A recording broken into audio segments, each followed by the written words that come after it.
So our first question of the day is, if employees test positive for COVID-19, but can work and are asymptomatic, what duties are they eligible to perform? And what are the guidelines for their early return? This is Brian. Well, should we do intros first? I think we kind of. Oh, I'm sorry. Yes, let's go back. I will allow you both to introduce yourself. So I'm Brian Christensen with CDC's Division of Healthcare Quality Promotion, and I've been working with, my background's actually as an industrial hygienist, and I've been working with the Indian Health Service extensively since 2016, and also supported some tribal facilities, especially during COVID. And so we're here to help address any questions around healthcare. So if your questions are geared towards more general workplace, that's kind of outside of our realm and really would need to consult with NIOSH and others on any work restrictions related to that. So I just want to make sure that we are focusing on healthcare facilities right now. I'm going to let Z introduce himself. Hi, I'll turn on my camera for the intro. My name is Zishan Chisti, but a lot of people call me Z, so feel free to. I'm an epidemiologist on the consultation team alongside Brian. My main area of focus working with IHS and tribal facilities has really been more on the surveillance front, working with NHSN. Have a webinar that we're doing with IHS on July 12th. So some of you might have gotten a notification of that through PATH. But I've also been helping a lot with hands-on infection control. Like Brian mentioned, we were heavily involved working with a number of facilities, providing support either in person or remote. So I'm happy to be here to help answer questions. Thank you.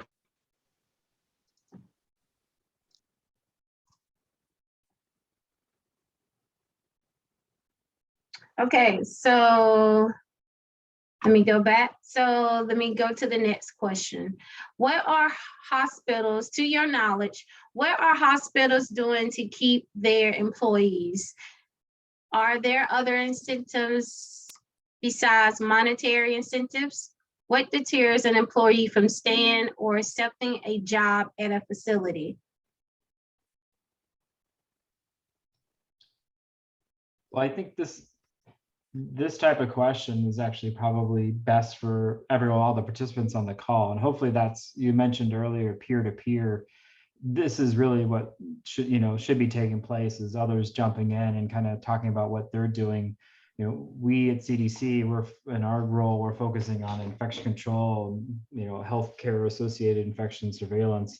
And we're not really getting involved in these types of questions. So that will be that's a difficult one for us to answer, unless Z has anything from his outreach to state health departments. But I think this is more of a peer-to-peer type of discussion of what your facilities are doing. We do know it's a challenge, so I think that's an ongoing issue, but that kind of falls outside the realm of CDC's purview. Yeah, I mean, I know it's been a challenge to keep staff. Just from my outreach from different health departments and working with some of the facilities directly, I know it's been a challenge. Like some facilities have been offering, sign-on bonuses. Some have been, trying to do more activities, pizza parties, appreciation events of their current staff. But yeah, I'd be more interested to hear what you all are doing with your facilities, and if you have any lessons that you can share.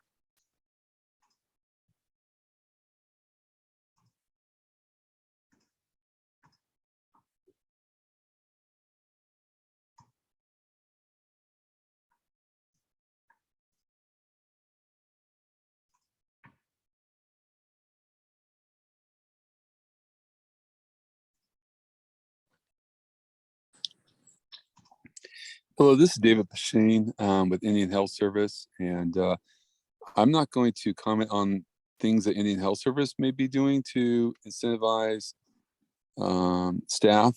staying in the workforce, but there are some interesting trends in the larger commercial market. One being employee resource groups, or ERGs as they're called. And these seem to have been growing rapidly in the last several years because they're like peer-to-peer groups with special interests. It may be missions, that they personally are interested in, or religious affiliations, or something to that effect.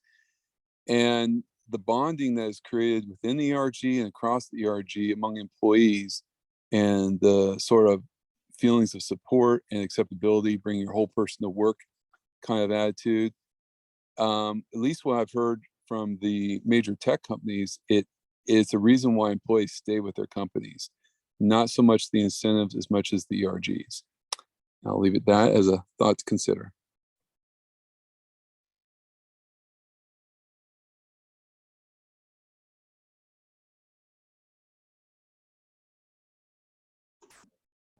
Would anyone else like to add to that? Thank you so much for sharing, Mr. David.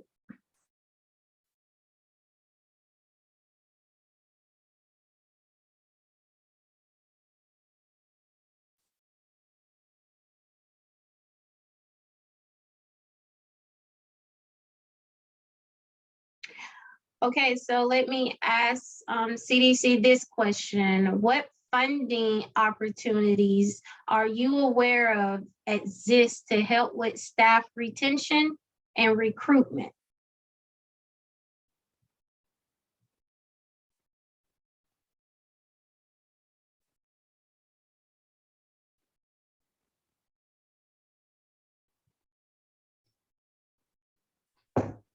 I am not aware of any resources related to that. There had been some announcements for resources around infection control issues.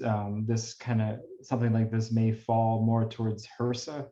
They may have some, or AHRQ. So I don't think that something that we can really address from CDC's standpoint. One thing I'll add is that I know some health departments or some state organizations, I think during like peak Omicron, had some surge capacity that they could deploy. I don't know if that's still an option, but if you haven't spoken to somebody from your state health department or state government, that might be an option too, if they have that surge capacity still.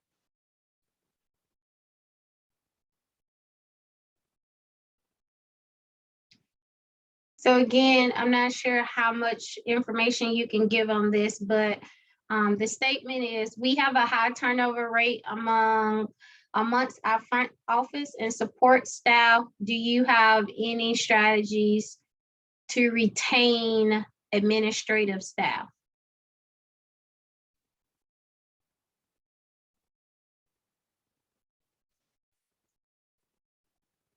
And do you have any information about why that turnover is happening? Is it due to stress and anxiety? Because one thing that we have in our guidance is for employers to ensure that they offer resources to assist healthcare personnel with anxiety and stress.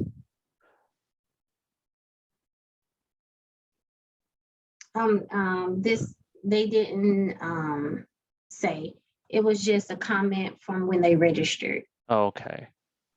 I don't know if the person who submitted that question is on the line and feels comfortable in sharing a little bit more, so that way just maybe we can provide some more from our guidance, but others on the call can share some of their experience.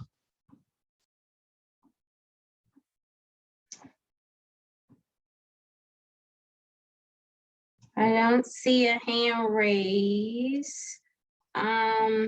Another question, maybe you all can provide insight. Again, I'm trying to be mindful of what you said in the beginning of the call, Brian. The statement is, our struggle is primarily with meeting outpatient chronic care needs amid the COVID pandemic and staffing shortage crisis. Does the CDC have any onboarding timeframes that they recommend for onboarding new staff to meet our demand?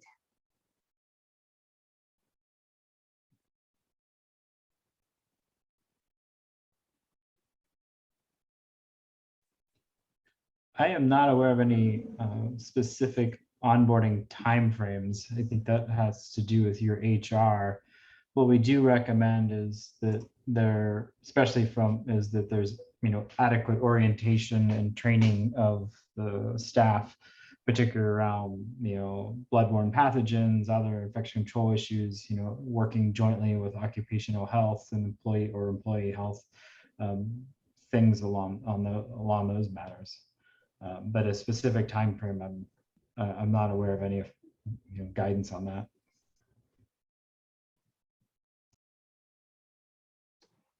A significant factor for available personnel during the pandemic revolved around child and family care.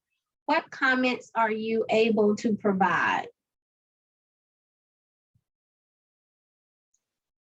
So in our guidance for staffing shortages, one thing that we say is for healthcare facilities and employers to consider, to attempt to address some of those social factors that might prevent healthcare personnel from reporting to work, such as need for transportation or housing that allows for physical distancing, particularly if those healthcare personnel live with individuals with underlying medical conditions or older adults. Again, I'm curious to hear if anybody's attempted to do that and if they were successful or not.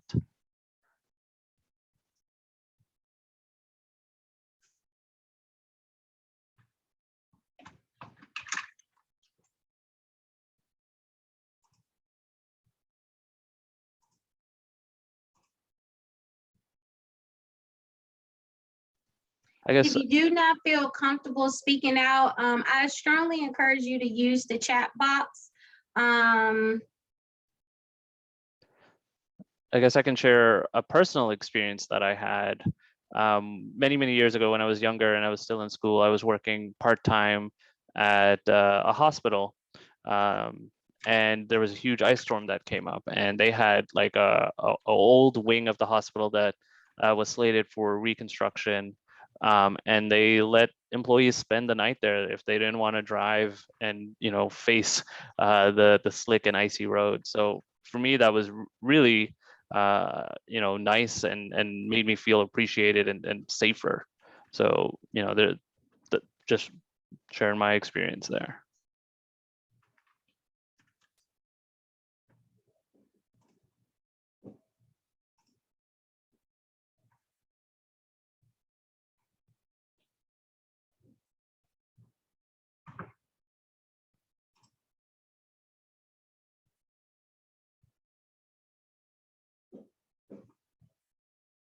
The comment in the chat box, there were varying availability and levels of financial incentives provided by employers. What elaboration can you provide, especially as it pertains to the guidance?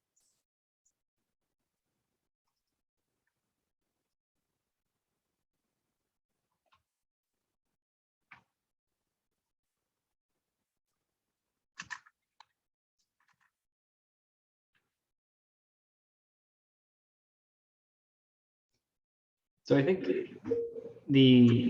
there is a put in there, for example, hazard pay. I have heard of facilities doing hazard pay or COVID pay as a kind of a supplemental paycheck. The other part was non-punitive sick leave was another thing that was given as an option as well, and kind of shifting the sick leave policies because you don't want someone coming to work that has COVID, and so but you don't want them to use up all of their leave just because of the COVID, which they may or may not have contracted in the workplace setting. So, those are kind of two of the areas of, heard of facilities using hazard pay, but more so it was the, changing the sick leave kind of policies to meet the need.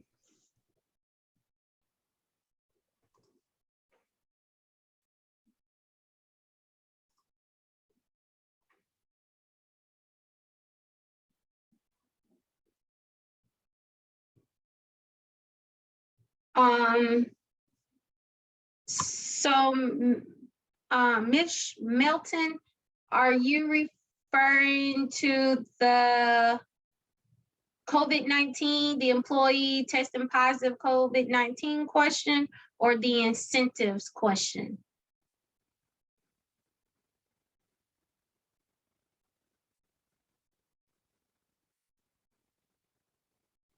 Yes, they're testing positive. Okay, so they were not aware of the answer for that one. So Brian, the question was the very first one before introductions. If employees test positive for COVID-19 but can work and are asymptomatic, what duties are they eligible to perform? And what are the guidelines for their early return? So we can partially answer this. The duties would be up to the facility and what they decided to do. However, the work restrictions and returning from work really varies based upon vaccination status. And so if you're up to date, meaning if you had your first series plus your appropriate boosters, then there'd be no, and you're asymptomatic under conventional strategies, no work restrictions with negative tests on days 1 and then 5 and 7. No, and if you did contingency and crisis standards, there'd be no work restrictions as well. If you're not up to date, then you're restricted from work 10 days or 7 days with a negative test. So I'm going to put in the chat the actual guidance for this is laid out. The table does in there does the best at kind of framing this and gives you some a better summary. And I guess may need some clarification if this was for confirmed COVID or for exposures, because my response was for exposures, but if it's confirmed, that's different. I'm gonna test my mic out. Can you hear me? Yes. Okay. Yes, this would be for a confirmed positive employee who tests positive, but is reporting that they are no longer symptomatic, but they have not completed their 5-day isolation as guided by the CDC. So it would be, it's actually, even if they're up to date on vaccination under conventional strategies, so your staffing is not an issue. It's 10 days or 7 days with a negative test if asymptomatic, if asymptomatic at the end of 7 days. Now, if you're following a contingency strategy where your staffing is under stress, it would be 5 days with or without negative test if asymptomatic. So basically, if you're symptomatic, you're kind of out regardless. And then if you're under crisis standards, and that's really your decision to make, then there would be no work restriction, but there's prioritization considerations, and for that kind of falls into this work restriction or least activity restriction. So it would probably dictate what type of patients they would care for. And so if you look at in the link that I sent, the table, the first half of it is on what I'm referring to here. The second half is what I've originally described, misinterpreting the question when I was thinking exposure instead of infection.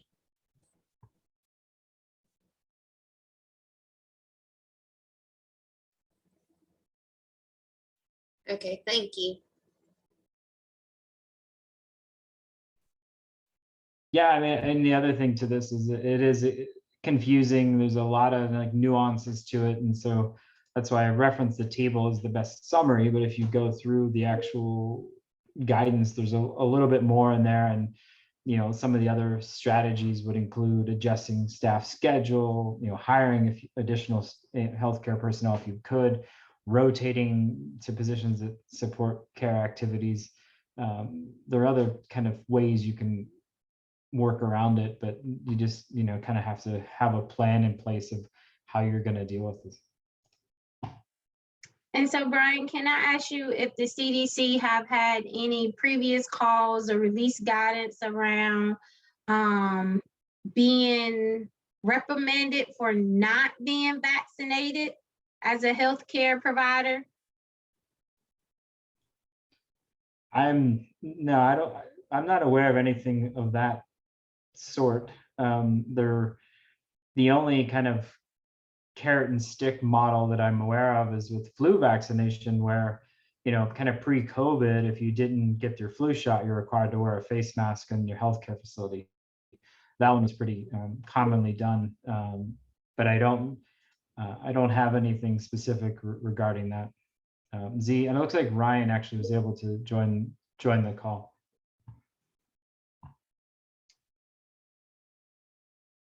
Yes, hello everybody. Sorry I'm late, but I'm now on to help discussion provided context is given before questions start coming my way. Thanks. And I'm sorry, Adriana, could you just repeat the question? Yes, sir. So it says here, is it justified that an employee has to get fired due to not being vaccinated for COVID-19? This employee is a registered nurse and we are down several staff.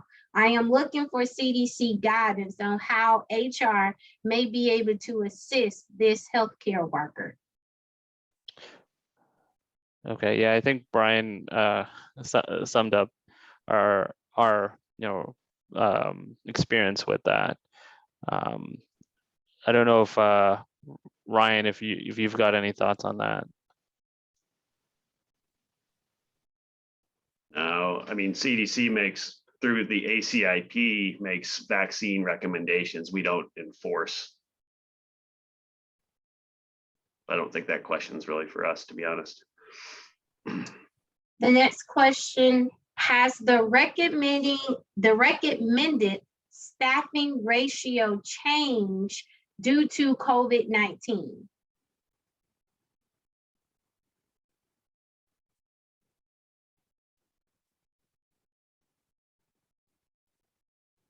That's the first part of the question.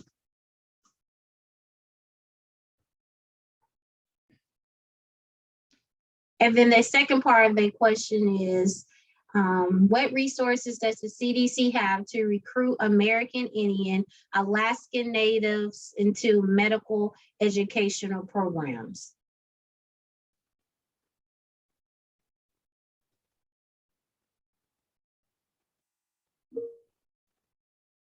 So I realize I'm coming in a half hour late. I'm going to jump in here. I don't know if this has been the tone of the entire call, but I think one thing I would like to ask that folks recognize is that we are a public health guidance agency, and that, in addition to healthcare and infection control guidance, things like the strategies, but what I was hoping might come up on this call was actually for us to have a chance to learn from the participants about how they adapted these strategies. And I'm sort of afraid this rapid fire, Q&A style thing, many of which might be areas we don't actually address as an agency, is I'm just not sure how much everyone's going to get out of it. So I'm just wondering, Adriana, is there some way for more interactive dialogue here where the participants can maybe describe the challenges they had or how they overcame them? Or is this really how this is set up to, because we don't have recruitment for hiring tools and things like that. I feel like these are maybe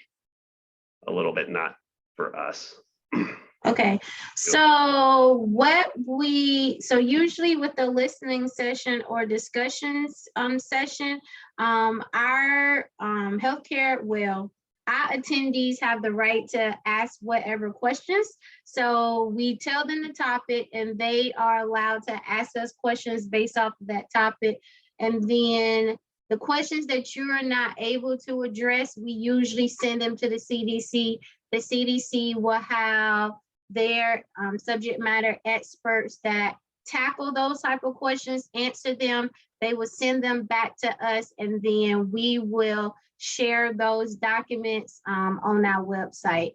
For this particular one, this was one where there was like a lot of questions because a lot of our tribal communities are looking for ways to retain their staff in addition to recruit additional staff. because they had a lot of turnover during the COVID. And so a lot of the questions are coming from, since COVID, we was hit hard. We have a lot of turnover. We're looking for ways to bring in more staff. We're looking for ways to award the staff that have been here during the pandemic that's working hard. So that's what this call was about. So it was really to ask questions that were not necessarily mentioned in the guidance. Maybe CDC made a statement, but this call was for those deeper conversations about the guidance. But we can change this call so that you can have more engagement. So after we answer this question, we can just stop and pause, and then we will open the floor for attendees to just share what challenges that they're having. And then maybe we can utilize the chat box to dialogue and talk about what other facilities are doing if they have had the same challenge, and what has worked and what has not worked. Does that work for you, Captain? Yes, it does. Thank you. And, again, I think just being on here, but seeing some of the chat, I mean, these are questions that are not even for our agency. And so I just want to make sure that we're all getting, I think the knowledge sharing here is like the most valuable experience is actually going to be from the facility staff who have managed these challenges, because we don't manage staffing in facilities like probably many of the attendees do. So I think that's where really the valuable experience here probably is.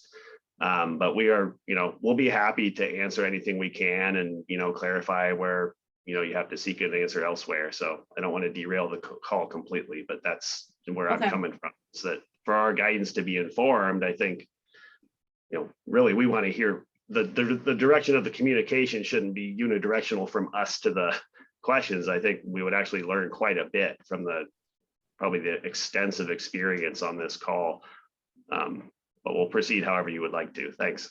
Yes, sir. So this one question, then we'll switch gears. So the question in the chat box is, how sure are we that healthcare workers with resolving symptoms are no longer infectious after 5 days? With the abundance of rapid home antigen tests, we have some healthcare workers testing positive beyond 5 days and even beyond the 10 days.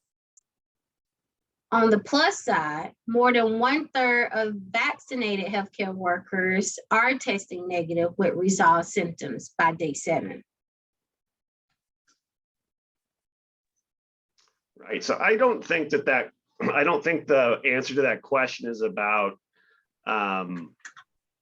ensuring that there's no possibility of infectiousness after 5 days. And in fact, we already know that in test-based strategies that we can get positive tests for weeks to even months after initial infection. So I think what this is about is balancing where we think the risk is greatest for transmission, which is in the time that people are infected, that people are symptomatic, combined with additional recommendations about continuing to do source control and masking at work. And also, there are special considerations about any person with COVID who has immunosuppressive type conditions, that those determinations about precautions should be made on a case-by-case basis. So I don't think this is really about, being certain that the infectiousness couldn't be past 5 days. I think in some instances, we know that it probably is. I think this has to be taken in the context of all of the recommendations about, when there's a recommendation for work exclusion, when there's a recommendation for continued source control, even after return to work. I think it's more the combination of approaches, and obviously vaccination, remaining up to date on vaccinations. My colleagues would like to add anything to that, feel free. So here's a question. Okay, so now I just want to make sure, Miss Annie, did that answer your question before I move forward? Yeah, can you hear me okay? Yes, ma'am. Okay. Yeah, I mean, my question was just, you know, we've looked at the possibility, because testing is so plentiful, of moving to a test-based strategy for return to work. But, you know, it's hard to judge, like, what is the risk if you're not going to individualize, you know, outside of those that are immunocompromised. Like, it's a real pain with as many people that are getting COVID to individualize recommendations and involve a provider in every healthcare worker return to work. So, you know, we've really used a test-based strategy earlier than 10 days, but we've never used a test-based strategy beyond 10 days. But we've just recently had somebody who, oh, well, they're still testing positive on day 14 with an antigen test in 15 seconds. Should that person be back at work, and what is really the risk if that person is going to be masked, you know? So it's just something that we've started talking about is, do we want to go to a test-based strategy for return to work?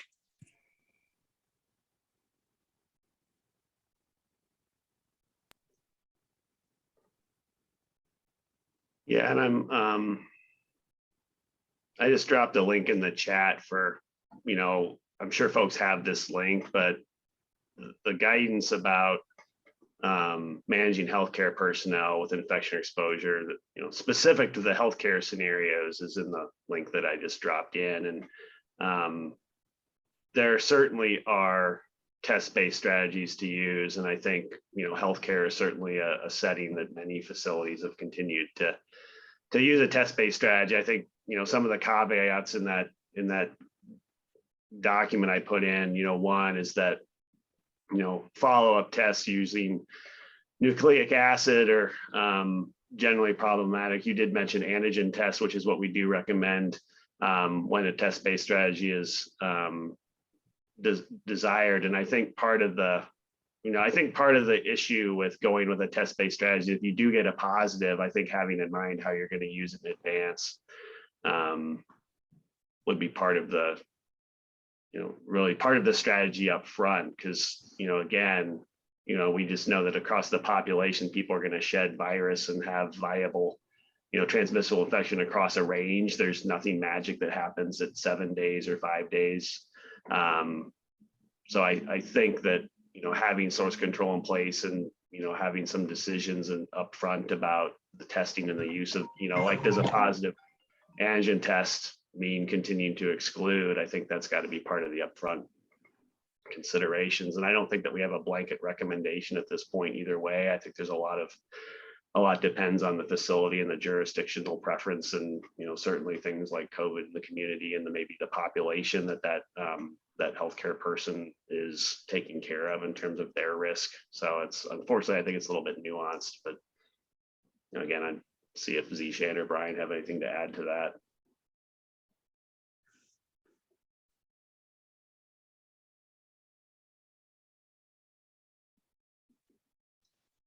Nothing on my end. Same here, Ryan. I think it was covered.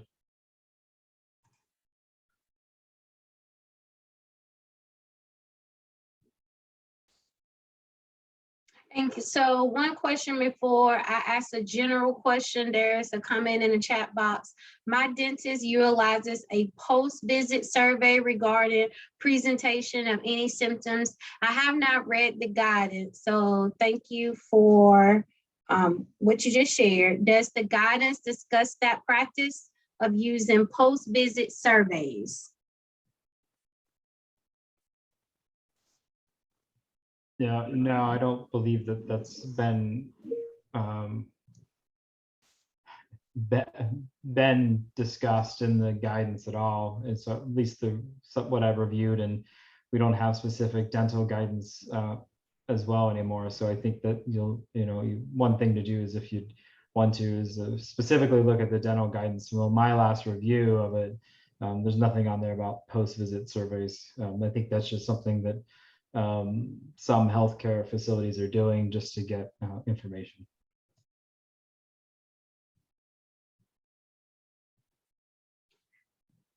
Okay, so I will pose a question in the chat box. And while I do that, Mr. David, I would give you the floor to speak and discuss the American Indian and Alaskan Native healthcare workforce issue from the national level. All right, this is David Pashane, and I was just being very mindful that, you know, this is the National Indian Health Board, and I work for Indian Health Service, and so I can't really represent Indian Health Service in my comments here because it's mostly researching the workforce issues essentially on my own time, just because I'm seeing, and I'll give you background what I do. So I'm a national data coordinator, which basically means I evaluate IHS programs as a health system, especially within behavioral health care. So when I'm evaluating these programs, a lot of them are grant funded. I'm seeing trends like the one that we're discussing today, seeing trends where local providers or health services can't recruit, can't hire American Indians and Alaska Natives to their healthcare workforce. And it's become an issue that comes up over and over again. So I'm sympathetic to the concern. So on my own time, I've been really trying to study where are the opportunities for us to address this matter. And it's kind of an interesting opportunity for us to consider. And I'm putting it out there for the tribes to consider, because really, if you're going to do something that's interagency, it's going to have to come from you in terms of advocating for anything. So for example, one of the biggest employers of American Indians and Alaska Natives is the Department of Defense. So, you know, like myself, Native American, served in the military. It's a popular thing historically. It's over 10% of eligible individuals join the military compared to non-Native Americans, which is, you know, a low 9 or 8%. So they're in the military, and at the same time, the data would suggest, and I don't want to speak ahead of my colleagues at the Army or anywhere else who are doing epidemiological research, but I believe the data would suggest that American Indians, Alaska Natives are struggling in the military in terms of mental health. We're also seeing that there's a rise in suicide rates afterwards when they're enrolled at Department of Veterans Affairs for their treatment. So these are our constituents or our colleagues or our tribal members, and I think they deserve attention, but not just because they have a need, but because they are a group of people who could be giving back to the tribes if we were creative and thoughtful about how we train and recruit them early and let them know that they are valuable even today, even if it's while they're in the military and volunteering, they can pick up training. And this is not a new idea. This is being done by tech companies all the time, like Microsoft, where they go in and they train and certify military service members in skill sets that they will use while they're in the service and then eventually be the basis of recruitment after they leave the military. Now, we can do the exact same thing when it comes to mental health coaches, mental health therapists, behavioral health therapists, and all kinds of different medical niches out there. I was an Army medic, and if somebody had come to me and said, hey, you know, we want to train you to be a physician or physician assistant when you get out, I would probably have signed up right away. So I see this as an opportunity. Now, the challenge is this. The military is not set up to provide training like this just out of the box. Somebody has to advocate for it and make it known. And there's the added complexity that you need to identify the Native Americans of interest, but you also have to identify them within military commands. Department of Defense doesn't run the commands across the board. It's locally managed, if you will. Now, there's examples of this down in Alabama, Mobile, Alabama, where the local communities and work with the local military commands to recruit members of the military to train to become like mental health first aid volunteers. And then when they leave the military, they can either expand on that service or expand on that training and join the workforce. So there are pockets of effort, I think, to do this. Now, Department of Defense, tribes can approach different examples of commands and say, look, we would like to do this. And there's ways to sort of navigate this through like Army epidemiology and offices like that. But there's also other interagency partners that can be reached out to by tribes, like HRSA, that's the Health Resources and Services Administration. They basically fund workforce studies. So all the healthcare workforce studies that you see in the United States are usually funded through HRSA, and they're usually like more regional type studies. But why not fund and focus one on the Native American workforce in healthcare? It's just being overlooked. I don't think they've ever funded a study like that. And those studies, while they seem academic, they actually help drive policy locally and help clarify for Congress and other, oversight that we need to focus on a gap here, which is identify, training, recruiting American Indians and Alaskan Natives who are already vetted professionally in the military to gain additional training that they may use in their work or as volunteers with stipends perhaps to their tribal communities until the time that they separate and want to rejoin the tribal community or join a workforce like Indian Health Service or the National Indian Health Board. Now I'll stop there, but that's just my pitch for where I see we have to challenge the government and challenge ourselves to figure out, okay, what do we do with this wonderful resource that's being neglected?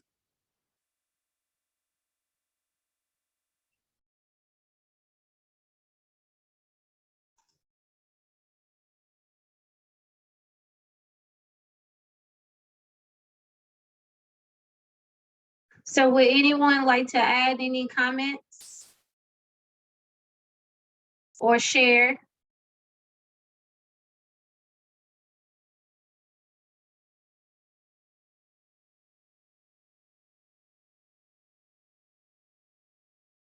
So a general question is, so where does the buy-in occur? Well, I think one way to get the buy-in with the military are at those local commands. And what we're starting to see is that chaplaincies who tend to pick up the load when it comes to direct mental health care are in contact with individuals. So my thought is that if we have a tribe that's near a military command, that it would be one approach would be to reach out to that military command and ask about Native Americans who would be interested in that training. Otherwise, you have to go through the top-down approach, which is going to the Department of Defense or the Army, usually, and let them know that that's what the effort is and that you would like to talk to their tribal affairs office and figure out from an interagency perspective how to start that process. There are working models, so it's not like it's a new idea. It just hasn't been done yet.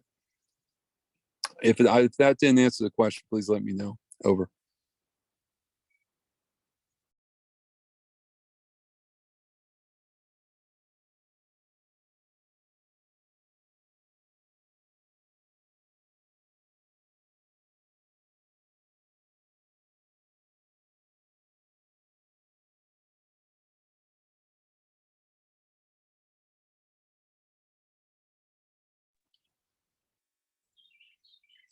Adriana, I think you're on mute.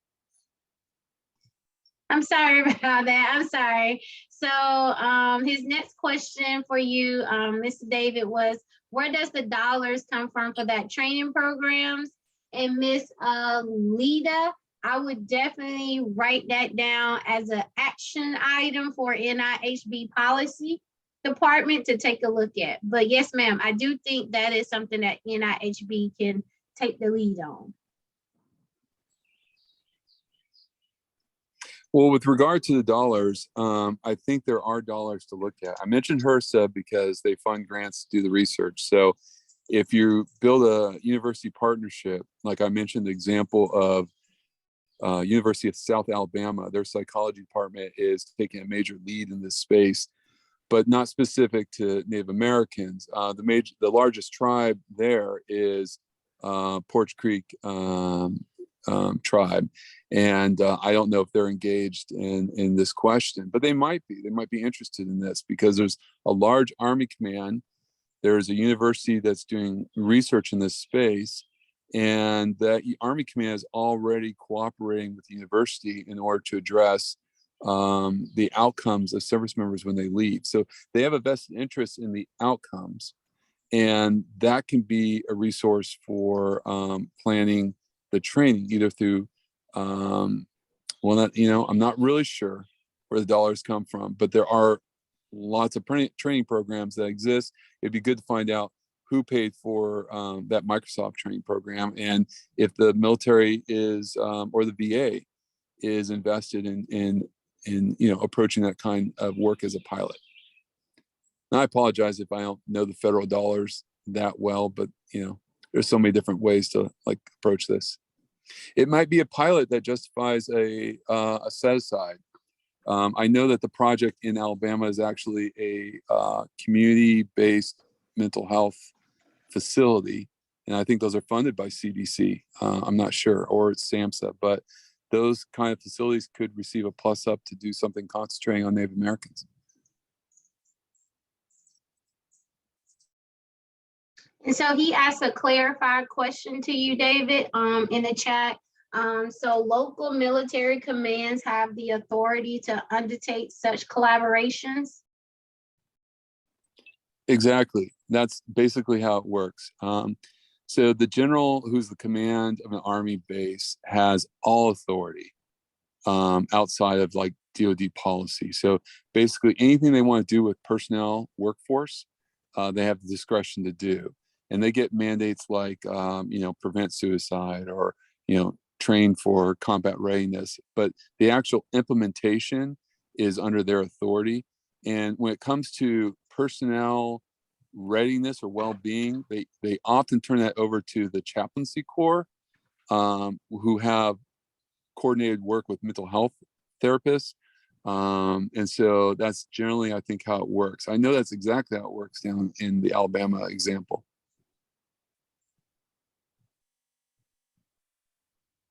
And would you happen to have a link to that project, that pilot program in Alabama that you can share? I don't have a link. I'm actually talking off my phone. I'm in my car, so it's a little hard to facilitate that. But it would be Joe Currier, Currier. Dr. Joe Currier is, I think, the director of psychology for the University of South Alabama. And he is the point person. He actually is in a network of researchers around the country who are looking at training therapists to be more culturally competent, including spiritual health, which is a huge gap, and yet something that Indian Health Service, cares about because tribes care about it. So he's kind of wearing several good hats at the same time. I've spoken with him several times, and I know that another person in the HHS arena is, and Adriana, you might know the person. I can't think of their name exactly, but he's one of the people that works with the Center for Partnerships. It's like faith-based and community partnerships. I think his last name's Odell, like Ben Odell, and he works with Joe Currier down at University of South Alabama as well. So he's kind of like the connection point between HHS agencies and that university. I think his name's Ben Odell.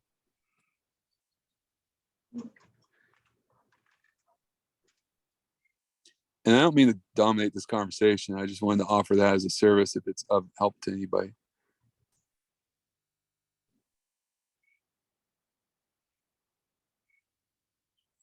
No, you didn't dominate the conversation at all. Thank you. You have been very insightful.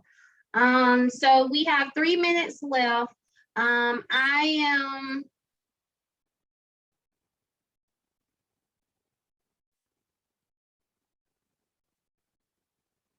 working on pulling everything from the chat box.